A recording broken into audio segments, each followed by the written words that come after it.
উমরাহ করতে সৌদি আরবে গিয়েছিল পরিবার। তবে কে জানতো এই যাত্রাই হবে শেষ যাত্রা।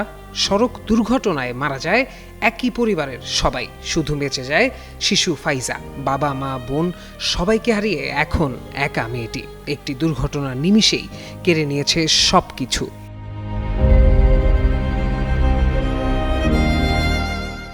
লক্ষ্মীপুরের রামগঞ্জের 10 বছরের ফাইজা আক্তারের কাছে ঈদের অপেক্ষা এখন এক নীরব অজানা শোকের গল্প।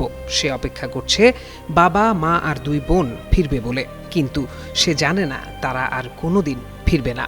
নতুন জামা পরে বাবার সঙ্গে ঈদে মেলায় যাবে না, 2 বোনের সঙ্গে হবে না আর হই হুল্লোড়।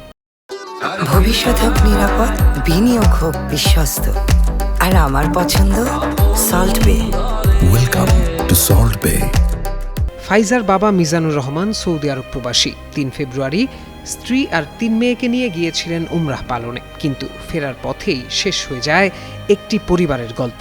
দুর্ঘটনায় প্রাণ হারায় বাবা মা, এক স্কুল পড়ুয়া বোন আর 1.5 বছরের ছোট বোন।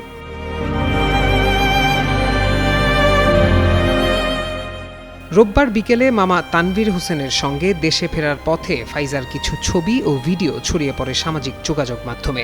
ভোরে পৌঁছায় রামগঞ্জ উপজেলার ভাট্রা ইউনিয়নের নলচড়া গ্রামের বাড়িতে। 15 ফেব্রুয়ারি সৌদি আরবে ভয়াবহ সড়ক দুর্ঘটনায় গুরুতর আহত হয়েছিল ফাইজা। 5 দিন জেদ্দার কিংস ফয়সাল হাসপাতালে চিকিৎসার পর অবশেষে সে ফিরে এসেছে বাড়িতে।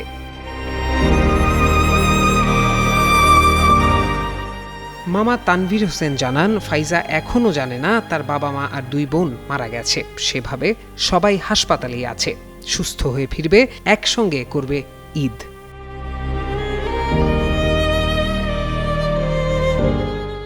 ফাইজা এখনও অপেক্ষা করছে, তার বিশ্বাস সবাই ফিরবে। ঈদের দিন তারা একসঙ্গে হাসবে, ঘুরবে, মেলায় যাবে।